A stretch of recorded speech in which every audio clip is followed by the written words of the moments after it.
श्री सतगुरु अमृतवाणी। नारायण नारायण।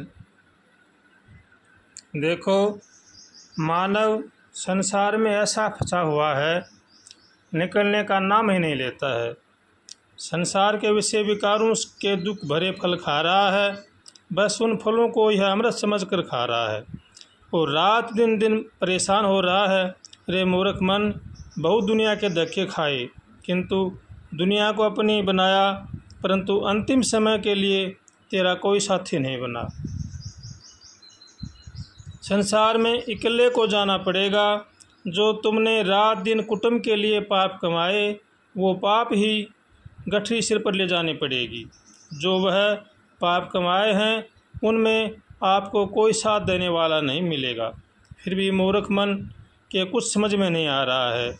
अब भी कुछ समय है, कुछ परलोक के लिए साधन बना। संसार से अपने को मन को कुछ उपराम बना। दाता दयाल को पुकार, वही नाथ नारायण तेरी सहायता कर सकते हैं। वे दाता दयाल बड़े ही दयालु हैं, हर दम जीव पर कृपा ही करते रहते हैं, परंतु भगवान की तरफ तो पीठ फेरे हुए हैं। उनको तो हम सपने में भी याद नहीं करते हैं। तब संसार से उपरामता कैसे आए? यह भगवान की माया बड़ी ही विकट है। इसमें सारा संसार फंसा हुआ है। सब परेशान हैं, दुखी हैं, तड़प रहे हैं, फिर भी इसमें निकलने की कोशिश नहीं करते हैं। हे नाथ, यह कैसा विचित्र संसार रचा है। यह आपका खेल आज समझ में आना कोई हंसी खेल नहीं है। जब नाथ आपकी दया होगी, तब ही जीव संसार से उपराम हो सकता है। अरे, अब भी समय है।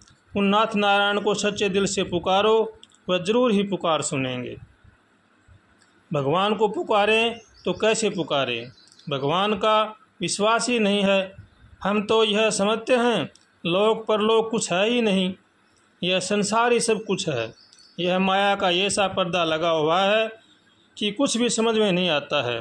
भगवान ने ऐसा भ्रम जाल फैला दिया है, इसमें त्यागी, तपस्वी, योगी, सन्यासी सब फंस गए हैं। ऐसी यह नाथ की माया प्रबल है। कुछ पूर्व जन्म का संस्कार हो, दिल में सच्ची लगन हो, साथ ही भगवान की दया हो और मनीराम की भी दया हो, जब यह माया का खेला समझ में आ सकता है, नहीं तो समझ में आना बड़ा कठिन है। दाता दयाल ही नैया पार लगाने वाले हैं। हे प्रभु, दया के सागर, दया करने वाले प्रभु, आप ही नैया पार लगाने वाले हैं। हे नाथ, दया की नज़र फैलाओ, सद्बुद्धि सद्विचार बनाओ, संसार से चित्त उपराम बनाओ। जब आपकी दया होगी, तब ही संसार का जो चश्मा चढ़ा है, हमें सुख रूप दिखाई दे रहा है, तब ही समझ में आ सकता है। भगवान तो हमारे पास हैं, घट घट की जानने वाले हैं, पर हम उनको याद नहीं करते हैं। खुद ही ज्ञानी ध्यानी बने हुए हैं। हे प्रभु, आप ही दया की मेहर करो, जब भी बेड़ा पार हो सकता है। हे नाथ, हम तो हिम्मत हार गए हैं, निराशा के बादल मंडरा गए हैं।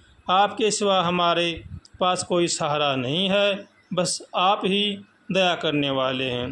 हे नाथ, दया करो, दया करो, हम आपकी शरण में हैं।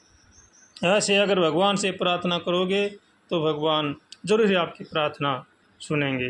भगवान बड़े दयालु हैं। नारायण नारायण। श्री सतगुरु वचनामृत।